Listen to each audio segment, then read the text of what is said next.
All right, today's book of the day, I'm here, special guest, Joel Salatin. We're talking about his books, Folks, This Ain't Normal. I like it, the high priest of the pastor, they call you. We're here on the farm, by the way, in Virginia. You can see a lot of Joel's sustainable agriculture ideas.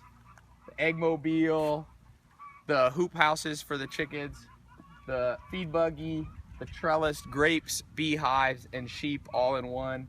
The mountain, the shade mobile. Rabbit shelter, cow shade mobile, all sorts of stuff. Now this book, it's not just for people on a farm. What made you write the book?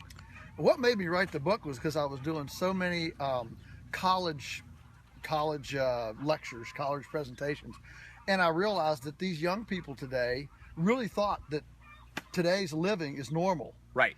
And they actually thought that they could kind of sail off into some sort of a Star Trek cosmic nirvana, you know, and sever this old umbilical to our ecological nest. Right. And didn't have to worry about earthworms and air and soil and water and, you know, nutrient dense food and whatever.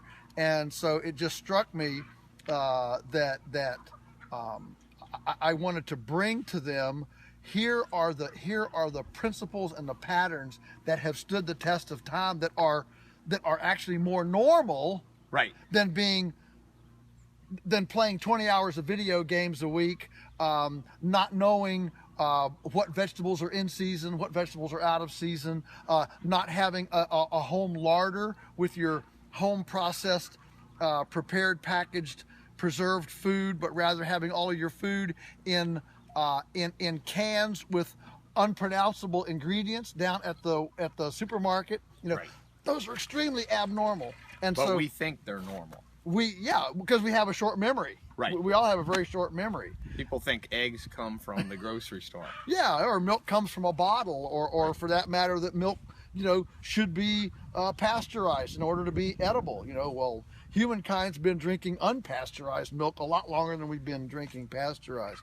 And so it just struck me how historically abnormal, right, our current culture is. You know, our great grandparents could not have lived with so little thought, right, about where their food came from, about what was in it, how to acquire it, how to participate in it, and even, you know, how the landscape works, and whether a rainstorm was coming up or not. You know, those were all very, you know, visceral, physical things in their existence.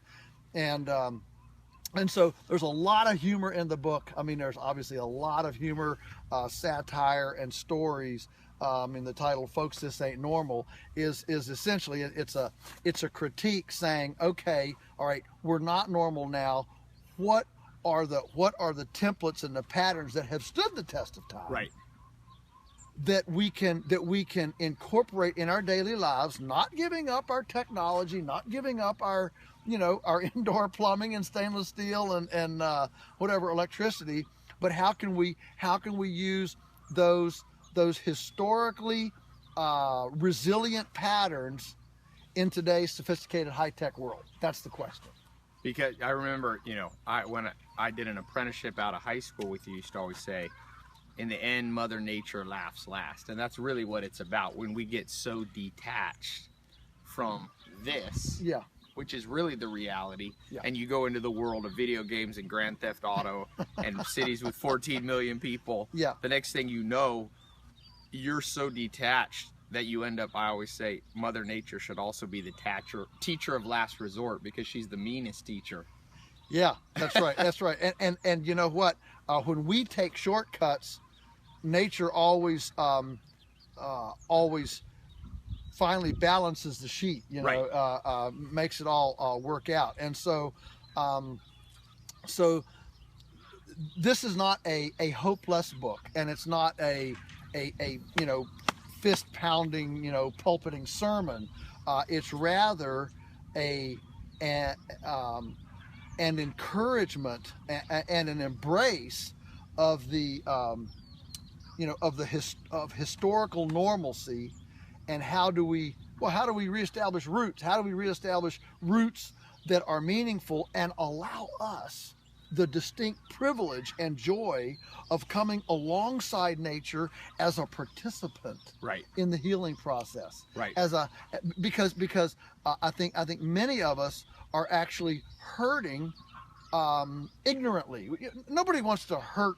I mean, well, maybe some do, but most people, in the final analysis, don't want to hurt their environment, Right. or hurt their health, Right. or hurt their wealth, or hurt their relationships. Right. Most people don't.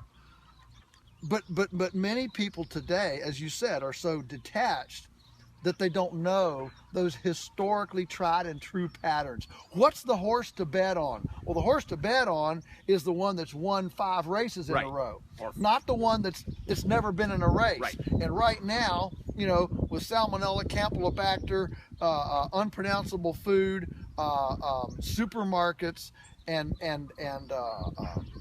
highly processed foods and chemical agriculture, genetically modified organisms. I mean, all the kids without chores, video games, Yeah.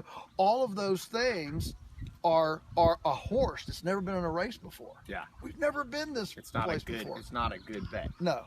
So, okay, so this is today's book of the day.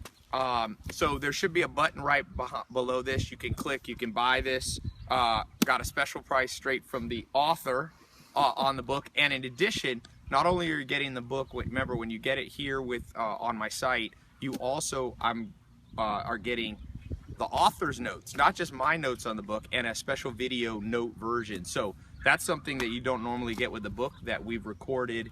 That's really awesome. So it'll help you. Remember, one of the things to read faster, if I talk about this 24 book challenge, you should be reading 2 books a month, 24 a year. The quickest way to do that is to have a shortcut, and the shortcut is to get the author to show you the highlights of the book. So you're going to get that and some other bonuses that I have, how to read faster, and about 2 or 3 other bonuses. So click and get that special for today's book of the day.